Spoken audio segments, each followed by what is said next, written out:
Welcome back, everyone. Tonight, I'm bringing you 3 deeply unsettling road trip stories that actually happened to real people. These aren't urban legends or campfire tales. These are genuine experiences that turned ordinary journeys into nightmares that still haunt the people who lived through them. Before we dive in, I need to provide some context for these stories. Each one was shared with me directly by the person who experienced it, and I've kept the details as close to their original accounts as possible. Names have been changed where requested, but the events themselves remain exactly as they were told to me. Now, I want to know, where are you right now? Are you planning a road trip soon? Have you ever felt unsafe while traveling? Drop a comment and let me know. There's something about road trip horror that hits different because we've all been there, vulnerable, away from home, trusting strangers we'll never see again. Alright, let's get started. Story 1. The Uninvited Guest. I need to provide some context so this story makes complete sense. I go to a public university in California, part of the UC system. If you're not familiar with how UC schools work, some campuses like UCLA, Berkeley, and Santa Barbara are massive party schools, while others like mine are much smaller and quieter. Most of the big UC campuses have what's known as a dedicated tour day. Officially, it's for incoming students to visit campus, but realistically, it's just an excuse for current students to throw absolutely insane all-day parties. Berkeley has Cal Day, Santa Barbara has Deltopia, you get the idea. My campus is about 2.5 hours from Santa Barbara, and it's pretty common for students from smaller UCs to make the drive to the bigger schools for these events. I'd never been into that scene. I'm not much of a partier, honestly, so it was never something I bothered with. But a few months ago, I realized it was my senior year. Last chance. If I didn't go this year, I'd never get another opportunity. So when my friends asked if I wanted to come with them to Deltopia, I said screw it and committed. We drove down on Friday afternoon, the day before the main festivities. The car was absolutely packed. Hunter was driving and the rest of us were Damon, Benjamin, Armin, and me. We're all over 6 feet tall, so you can imagine how cramped that 2.5-hour drive felt. But we had good conversation and music, so it went by quickly enough. Once we got to Isla Vista, that's the neighborhood where UCSB is located, we spent almost an hour looking for parking. I'm not exaggerating.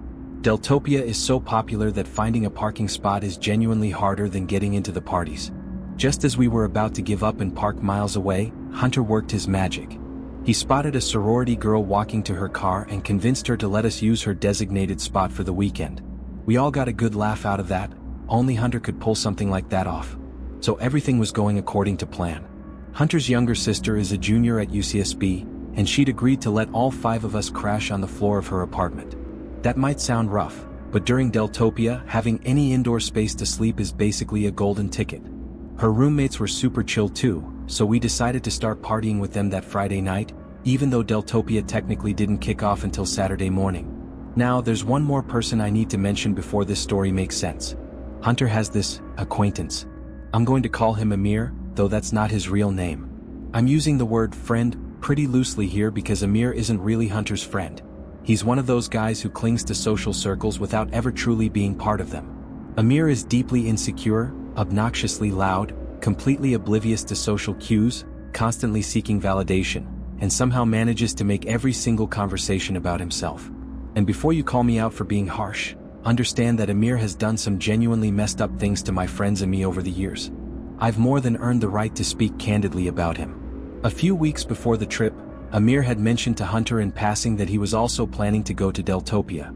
There was never any real conversation about logistics, where he'd stay, who he was going with, nothing. He wasn't part of our plan, and honestly, none of us had even thought about him on the drive down. About an hour after we settled into Hunter's sister's apartment, we decided to make a liquor run for ourselves and the roommates. The 5 of us walked to a store about 6 blocks away, bought what we needed, and started heading back. As we were leaving the liquor store, hands full of bags, who do we see standing on the curb? Amir. Just standing there. Hands in his pockets. Staring at us like he'd been waiting. None of us said anything. We just kept walking toward the apartment, and Amir sort of fell into step with us, like he'd been part of the group the entire time. We were maybe 2 blocks from the store when Amir spoke up. "Why are you guys so surprised to see me?" I remember thinking, is this kid brain dead? Of course we were surprised to see him. There had been zero plan to meet up with him. Zero communication about it. And as far as any of us knew, Hunter hadn't even told him where we were staying. We all kind of ignored the question and kept walking, unsure how this was going to play out. Things escalated the moment we got back to the apartment. Amir asked Hunter if he could use the bathroom, and before Hunter could even answer, Amir jogged ahead and rang the doorbell. When Hunter's sister answered, Amir walked right up to her, someone he'd never met in his life, and said, "I'm staying here," before stepping past her into the apartment. Hunter's sister looked confused but assumed Amir was part of our group. Why wouldn't she? But the second Hunter realized what Amir had done, he was furious. I've known Hunter for years and I've rarely seen him that angry. I could go into extreme detail about the argument that followed, but here's what you need to know. Hunter told Amir straight up that he had to leave, that he wasn't welcome, that lying to his sister and forcing his way into her apartment crossed a massive line. Amir didn't go quietly. He stood outside the door for another 20 minutes, arguing, pleading, trying to negotiate his way back in. But Hunter's not the kind of guy you want to test, and eventually Amir got the message and left. We got pretty drunk after that, and honestly, Amir was all we could talk about. It was such bizarre, uncomfortable behavior that we couldn't stop dissecting it. Later that night, someone realized that Hunter had been sharing his iPhone location with Amir, which meant Amir had literally stalked us to the apartment using GPS. Hunter immediately stopped sharing his location and we tried to move on. The next day, Saturday, was incredible. Deltopia absolutely lived up to the hype. The parties were insane, the weather was perfect, and for most of the day we forgot all about Amir. By late afternoon, most of the big events had wrapped up. We met up with 5 other friends and the 10 of us ended up back at Hunter's sister's apartment, just chilling and rehashing the day's chaos. We filled the other guys in on the Amir situation, and they were just as baffled as we'd been. That's when one of our friends, Ryland, said something that made us all freeze. "I think I still have Amir's location." Ryland pulled out his phone and checked. His jaw actually dropped. He turned the screen toward us. The little blue dot showing Amir's location was on top of us, like directly outside the apartment. The second we mentioned it, the dot started moving, fast. Like Amir had been sitting in a car watching the building, and when he realized we'd found him, he sped away. It was beyond bizarre. Showing up uninvited once was bad enough. But coming back a second time after being explicitly told to leave? That was borderline psychotic. We probably should have taken it more seriously. That kind of obsessive behavior should have been a red flag. But instead, we all just laughed about how weird Amir was and went back to partying. That night, after everyone had crashed, I woke up sometime well after midnight. I barely had time to process where I was when I heard the unmistakable sound of glass shattering from somewhere deeper in the apartment. I shot up off the floor, looking around to see if anyone else had woken up. No one had. Everyone had gone to sleep completely wasted. I realized pretty quickly that I was the only one who'd heard it. And if someone had broken in, I was the only one who could do anything about it.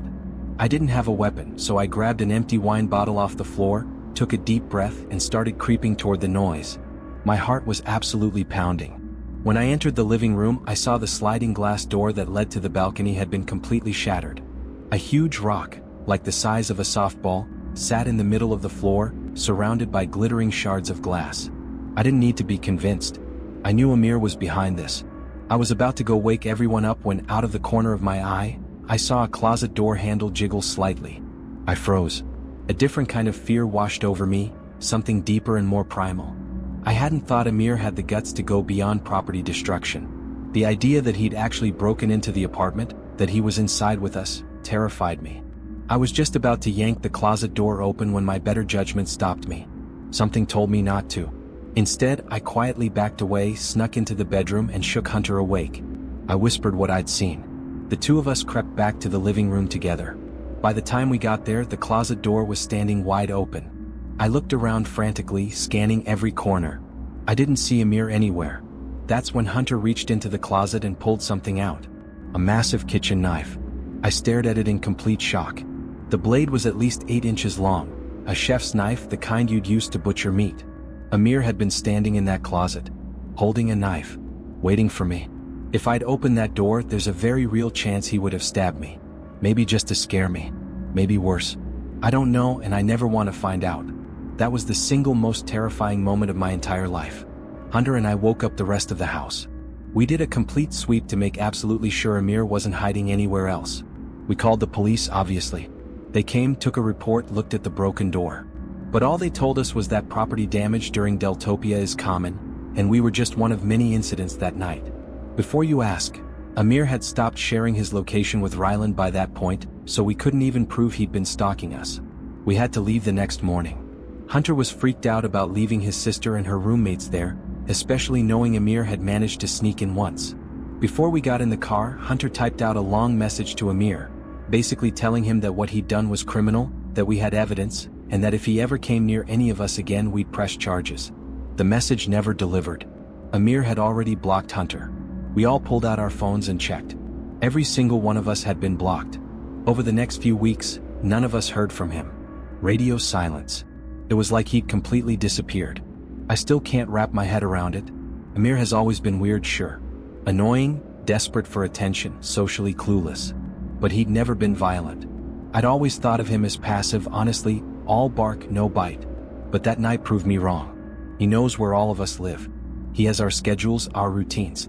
And even though months have passed without incident, I'm still looking over my shoulder. I'm still worried that one day he's going to show up again. And next time there might not be a closet door between us. Story 2, the fake traffic stop. My name is Arthur, though friends call me Artie. This happened a long time ago, back in 1996, but I'd say I still remember about 90% of the details as vividly as if it happened yesterday. It was late April. I was fresh out of basic training and had just been assigned to Goodfellow Air Force Base in San Angelo, Texas, working as a communications specialist. Being stationed in Texas was actually great for me. I'm originally from Mississippi, and part of the reason I enlisted in the first place was to get as far away from home as possible without leaving the country. At 24 years old, I was ready for a fresh start. My closest friends on base were a guy named Sebastian, Sebas for short, and a woman named Kay. I've since lost touch with both of them, but back then, the three of us were inseparable. It was a warm weekend in early April when Sebas proposed taking a road trip to Austin for the day. We were all getting sick of the base's monotony, same routines, same faces, same beige buildings, and Austin was only a few hours away. Kay offered to drive, so we packed her SUV with snacks and supplies and hit the road that same afternoon. About an hour into the drive, we were on a mostly empty stretch of Highway 87 when Sebas spoke up from the back seat. "Did you guys see that car pull off the shoulder right after we passed?" I turned around and looked through the rear window. Sure enough, there was a dark-colored Tahoe or something similar trailing us at a steady distance, maybe 100 yards back. I hadn't noticed it pull onto the highway, but we were on a major road. It wasn't exactly suspicious on its own. But then Kay changed lanes just to see what would happen. The SUV followed. She did it again a minute later. Same thing. The vehicle mirrored her move perfectly, maintaining the exact same distance. I was confused at first, trying to figure out what was happening. Then a minute later, the SUV turned on its lights, red and blue flashers mounted inside the grille. Everything made sense. We were getting pulled over by an undercover cop. Kay slowed down and pulled onto the shoulder. I watched through the side mirror as the Tahoe pulled in behind us, lights still flashing. Here's the thing, I'm a pretty observant person. Processing information quickly and accurately is something I was literally trained to do in the military. So when the guy stepped out of that Tahoe, I instantly realized something was off. He didn't look like any cop I'd ever seen. He was wearing all black tactical gear, cargo pants, boots, a long-sleeve shirt, but there was nothing on him that said, police. No badge visible, no name tag, no department insignia. The only thing even remotely official looking was a patch on his shoulder that had some text I couldn't read from that distance. But more than his appearance, his behavior was wrong. Instead of approaching Kay's window like a normal traffic stop, he stood behind our vehicle. Just standing there, staring. I watched him in the side mirror, trying to figure out what he was doing. After a few seconds, I realized he wasn't just standing, he was actively analyzing the SUV. He was looking through the rear window at the bags we'd packed. He was reading Kay's bumper stickers. He was studying her license plate. Sebas and Kay eventually noticed the weird behavior too. Sebas rolled down his window and called back, "Is there a problem, officer?" Instead of responding, the man swiftly walked up to Kay's window and said in a flat, emotionless voice, "License and registration." Kay hesitated for a split second, then reluctantly handed them over. The man took them without another word and walked back to his vehicle. And then he just sat there. For a really long time. The three of us started whispering about how strange this whole encounter was. Something felt deeply wrong, but we weren't sure what to do. We were young, in the military, trained to respect authority. Walking away from a traffic stop, even a suspicious one, felt impossible. After what felt like at least 10 minutes, the man finally exited his Tahoe again. Only this time, 2 other men got out with him. My heartbeat immediately ticked up. I did some focused breathing exercises to stay calm, another thing the military drilled into me. The original officer walked back up to Kay's window. The other two men hung back near the rear of our vehicle, just watching. The man at Kay's window asked, "Is your father in the army or something?" Kay looked confused. "What?" He gestured vaguely toward the back of her SUV. The US military bumper sticker. Kay actually laughed, partly out of nervousness, I think. "Oh, that's me. I'm in the Air Force." Then she gestured to Sebas and me. "There too. We're all stationed at Goodfellow." The moment Kay said we were military, I noticed a shift. The guy at her window didn't say anything right away, but his body language changed. He stiffened. His jaw clenched slightly. He glanced back at the two men near the rear of the SUV. They exchanged a look I couldn't quite read, some kind of silent communication. Then he turned back to Kay and said in the same flat tone, "I'm letting you off with a warning. Drive more carefully." He handed back her license and registration, turned around without another word and walked back to the Tahoe. All three men got in. Before Kay could even start the engine, the Tahoe pulled off and sped away, fast. Way faster than any legitimate traffic stop would end. The three of us sat in stunned silence for a moment. Sebas was the first to speak. "Those guys weren't real cops." Kay nodded slowly. "Yeah, something was really wrong with that." I agreed. Everything about the encounter had been off. The lack of proper identification, the strange behavior, the way they'd reacted when they found out we were military, the abrupt departure. Sebas voiced what I think all three of us were thinking. If we'd been civilians, I think something bad would have happened. We didn't know what to do. We didn't have a license plate number. The Tahoe's plates had been obscured somehow, or maybe there weren't any. We didn't have names. We had nothing concrete to report. So Kay just pulled back onto the highway and we continued toward Austin. The rest of the trip was actually great. Austin was a good time, and by the time we got back to base that night, we'd mostly forgotten about the weird traffic stop. It wasn't until about a week later that I was reminded of it. I was sitting in the rec room watching the local news with Sebas when a story came on that made me freeze. A man and woman had been found dead in a ditch along a stretch of Highway 87, just outside San Angelo. According to the reporter, the victims had been robbed and murdered. Investigators believed they'd been killed elsewhere and dumped at that location sometime the previous night. What really got me, what made my blood run cold, was the next part. The vehicle found abandoned near the scene was a black Tahoe. Police confirmed it had been reported stolen months earlier from New Mexico. Sebas and I locked eyes. We didn't even need to say it out loud. We both knew. We immediately went to find Kay, and the three of us agreed we had to tell the police what we'd seen. We went to the San Angelo Police Department that same day and told them everything. The fake traffic stop, the tactical gear, the three men, the Tahoe, the strange reaction when we mentioned being military. I felt a surge of guilt as I was talking. If we'd reported this a week earlier, would those people still be alive? The detective taking our statement assured us there was nothing we could have done differently. We had no way of knowing the men were dangerous at the time. But that didn't make me feel any better. The investigation eventually determined that the three men had been running a robbery and murder operation targeting travelers on isolated stretches of highway. They'd used the fake police lights to pull people over, rob them at gunpoint, and in some cases, kill them to avoid leaving witnesses. Our bumper sticker, the one identifying us as military, likely saved our lives that day. They didn't want the attention that would come from attacking active duty service members. 2 of the 3 men were eventually caught and convicted. The third was never found. I think about that day more often than I'd like to admit. How easily it could have been us in that ditch. How a single bumper sticker was the difference between life and death. I still drive that same highway sometimes when I visit family in Texas. And every single time I check my rearview mirror a little more carefully than I used to.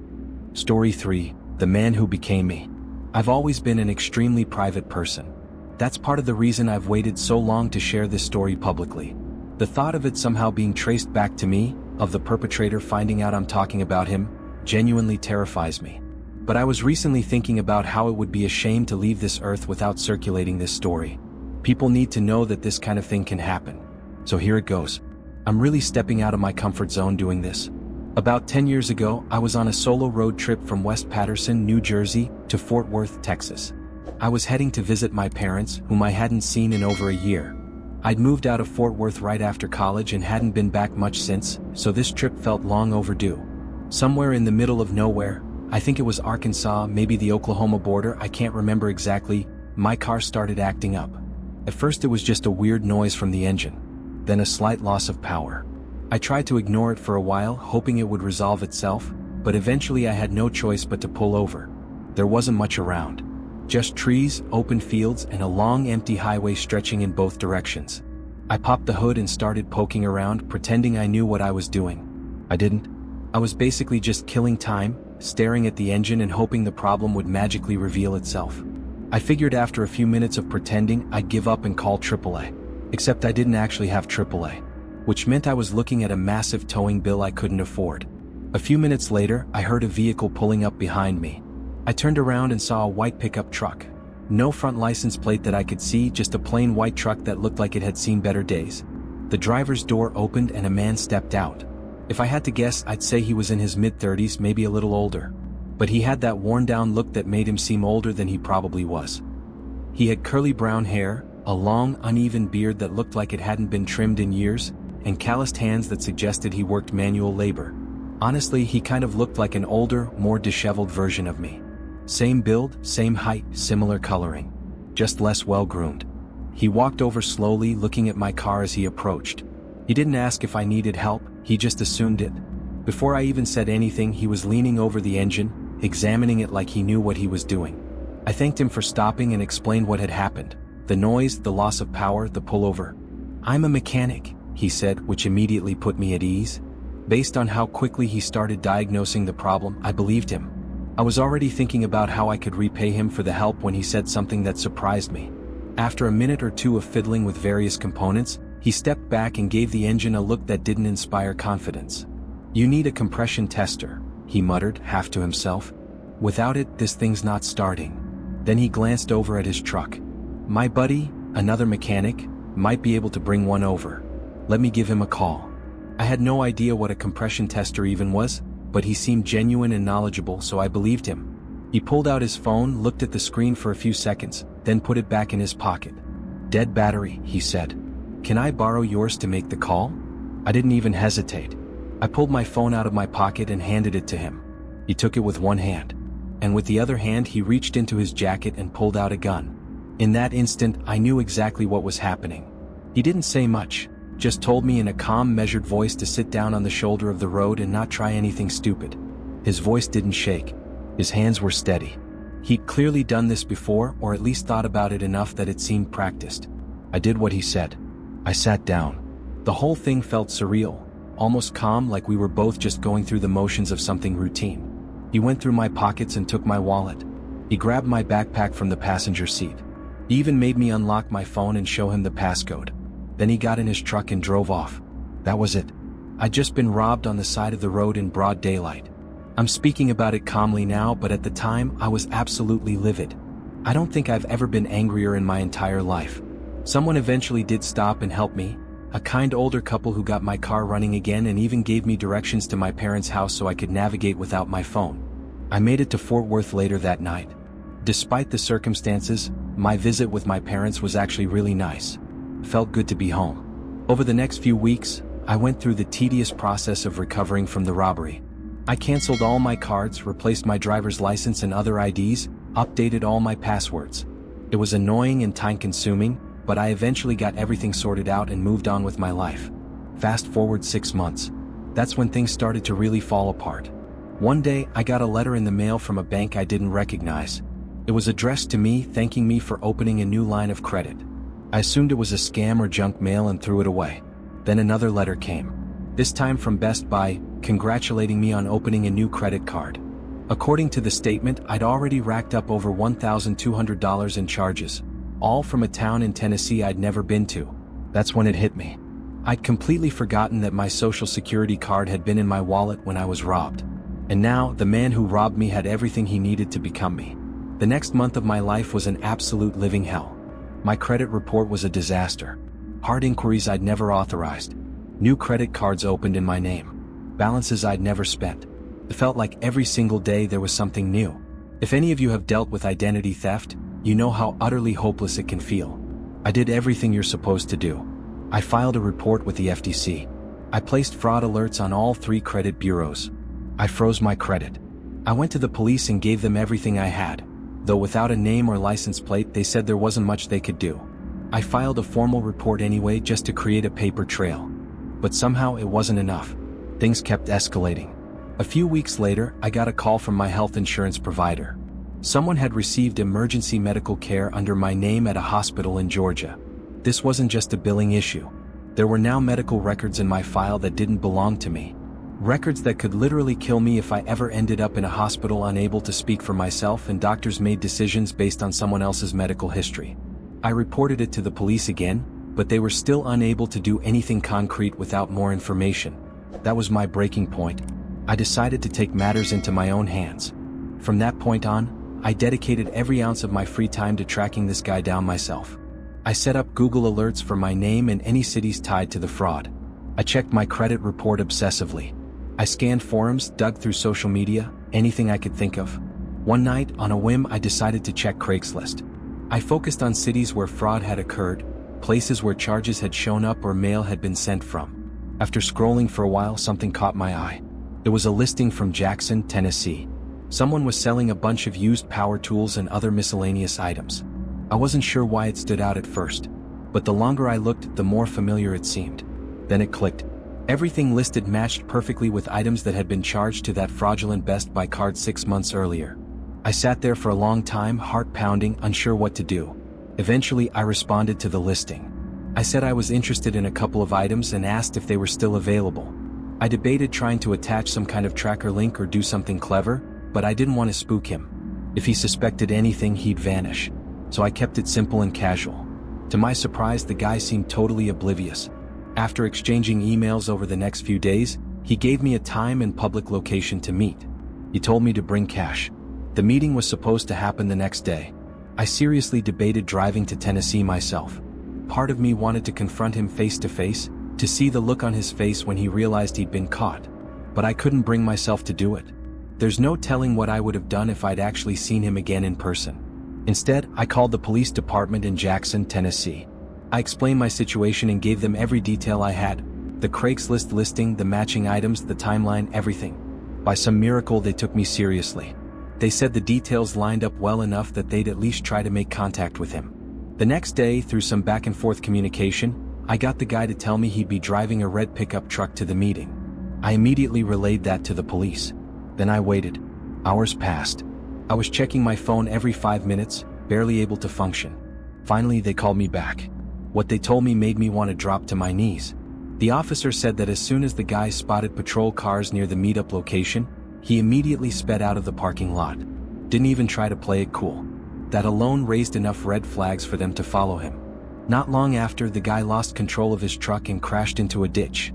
It wasn't a major accident, but it was enough to get officers legally involved beyond just casual questioning. According to the police, the guy was a total wreck when they approached him. Visibly shaken, panicking, talking in circles. As soon as they mentioned the Best Buy items, he completely folded. He admitted the stuff wasn't his. Said a friend had given it to him and he'd decided to resell it independently. It couldn't have been more perfect. He ratted out his friend to save himself. And with his cooperation, the police were able to gather enough evidence to arrest the actual person who'd robbed me, the man with the curly hair and the beard who'd pulled a gun on me on that empty highway. I've never felt more relief in my entire life.